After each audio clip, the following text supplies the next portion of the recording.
क्या आप जानते हैं कि भगवान श्री कृष्ण, जिन्हें हम राधा के प्रेमी, गीता के उपदेशक और द्वारका के राजा के रूप में जानते हैं, अपने पीछे ऐसे रहस्य छोड़ गए जो आज भी अनसुलझे हैं। क्या द्वारका सचमुच समुद्र में डूब गई थी? क्या कृष्ण की मृत्यु एक संयोग थी या नियति का हिस्सा? और क्या राधा कृष्ण का प्रेम केवल एक कहानी थी या उसमें छिपा है कोई गहरा आध्यात्मिक रहस्य? आज हम करेंगे श्री कृष्ण के बिछड़े पुरातन रहस्य जो आपको हैरान कर देंगे और आपके दिल को छू लेंगे। तो इस यात्रा में हमारे साथ जुड़िए, क्योंकि ये कहानी बदल देगी आपका नजरिया। नमो नमो श्री कृष्णाय परम ब्रह्म पुरुषोत्तमाय। जय श्री कृष्ण। दोस्तों, भगवान श्री कृष्ण का नाम सुनते ही हमारे मन में क्या आता है? एक माखन चोर जो गोकुल की गलियों में अपनी लीलाओं से सबका दिल चुरा लेता था। एक सारथी जिसने अर्जुन को गीता का ज्ञान देकर धर्म की स्थापना की। या फिर एक राजा जिसने द्वारका जैसे भव्य नगर की रचना की। लेकिन इन सब के पीछे छिपे हैं कुछ ऐसे रहस्य जो आज भी हमें सोचने पर मजबूर करते हैं। आज हम आपको ले चलेंगे श्री कृष्ण के उन बिछड़े पुरातन रहस्यों की यात्रा पर जो न केवल आध्यात्मिक हैं बल्कि इतिहास और पुरातत्व से भी जुड़े हैं।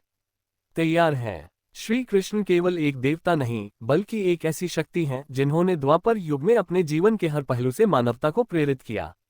भगवद गीता में वे कहते हैं, यदा यदा हि धर्मस्य ग्लानिर्भवति भारत अभ्युत्थानमधर्मस्य तदात्मान सृजाम्यहम्। यानी जब जब धर्म की हानि होती है मैं अवतार लेता हूँ।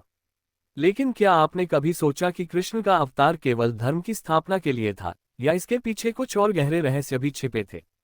कृष्ण को भगवान विष्णु का 8वां अवतार माना जाता है, लेकिन उनकी कहानियां इतनी विविध हैं कि वे एक साथ कई रूपों में हमारे सामने आते हैं। एक बच्चे के रूप में वे गोकुल में माखन चुराते हैं। एक प्रेमी के रूप में वे राधा के साथ वृंदावन की कुंज गलियों में रास रचाते हैं। एक योद्धा के रूप में वे महाभारत में पांडवों के मार्गदर्शक बनते हैं। और एक दार्शनिक के रूप में वे गीता के माध्यम से हमें जीवन का सार सिखाते हैं। लेकिन इन सभी भूमिकाओं के बीच कुछ ऐसी कहानियां और घटनाएं हैं जो आज भी रहस्यमयी हैं। उदाहरण के लिए, क्या आप जानते हैं कि कृष्ण की मृत्यु कैसे हुई थी?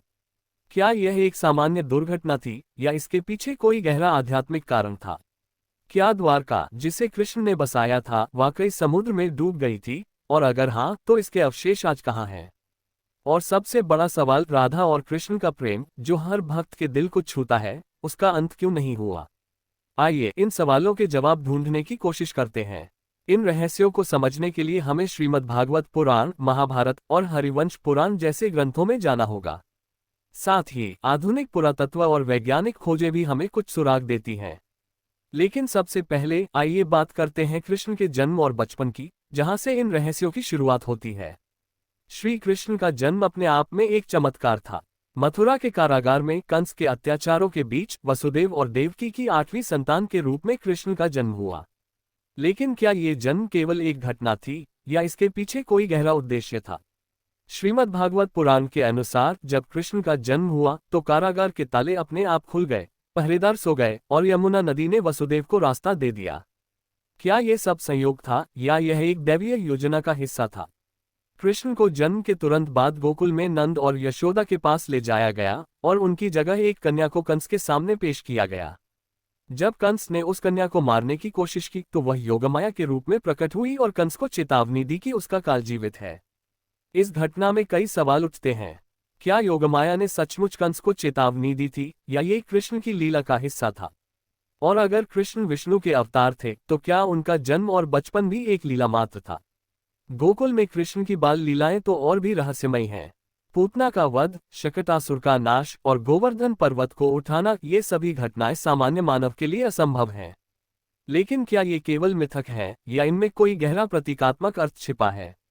उदाहरण के लिए, गोवर्धन पर्वत को उठाने की कहानी को कई विद्वान प्रकृति और मानव के बीच संतुलन का प्रतीक मानते हैं। कृष्ण ने गोकुलवासियों को इंद्र के प्रकोप से बचाकर यह सिखाया कि प्रकृति की रक्षा करना हमारा धर्म है। लेकिन क्या ये घटना वास्तव में हुई थी या यह एक आध्यात्मिक संदेश था? कृष्ण की इन लीलाओं ने न केवल गोकुलवासियों को बल्कि आज भी लाखों भक्तों को मंत्रमुग्ध कर रखा है। लेकिन इन कहानियों के पीछे एक सवाल बार बार उठता है, क्या कृष्ण का बचपन केवल एक चमत्कारी कहानी था या इसके पीछे कोई ऐतिहासिक सत्य भी छिपा है?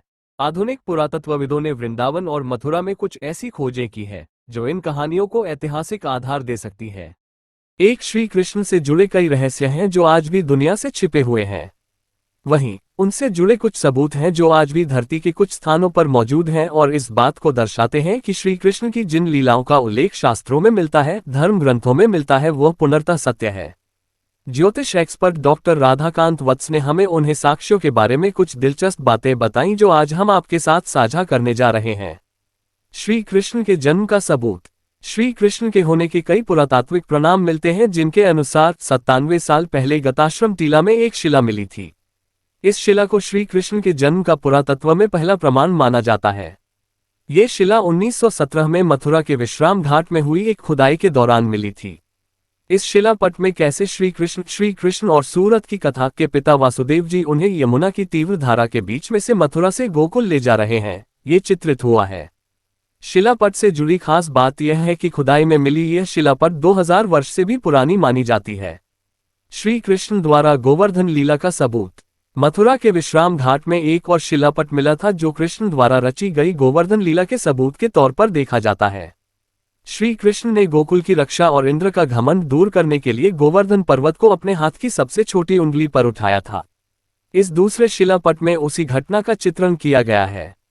ये शिलापट भी 2000 वर्ष से भी अधिक पुराना बताया जाता है।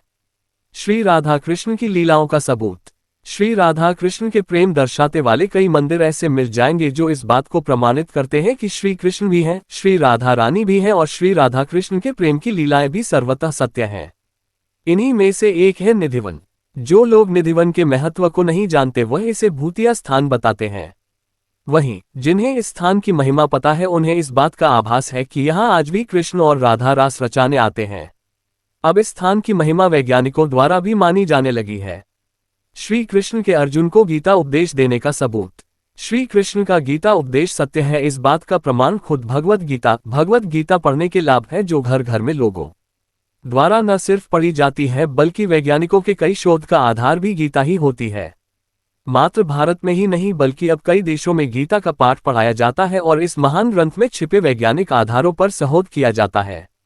श्री कृष्ण और महाभारत युद्ध का सबूत। श्री कृष्ण ने अर्जुन को गीता का उपदेश दिया था, उस एक बाद कुरुक्षेत्र में महाभारत का युद्ध लड़ा गया था। महाभारत की 150 खगोलीय घटनाओं के आधार पर वैज्ञानिक भी मानते हैं कि कुरुक्षेत्र का युद्ध हुआ था और वह ब्रह्मांड का सबसे भीषण और प्रलयकारी युद्ध था। ब्रिटेन के एक वैज्ञानिक ने इस कई शोध करने के बाद इस बात को माना था कि कुरुक्षेत्र की जो भूमि आज भी लाल नजर आती है वह महाभारत काल के समय से ही है और महाभारत का युद्ध 22 नवंबर 3067 को लड़ा गया था। श्री कृष्ण की द्वारिका का सबूत। श्री कृष्ण ने मथुरा छोड़ने के बाद अपना गुजरात से 1000 किलोमीटर की दूरी पर स्थित समुद्र के किनारे द्वारिका नगरी का निर्माण किया था।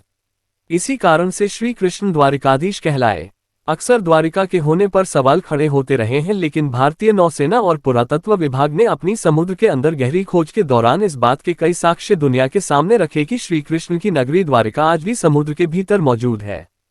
तो ये थे वो सबूत जो आज भी श्री कृष्ण और उनके द्वारा की गई लीलाओं का जीवित साक्ष्य हैं।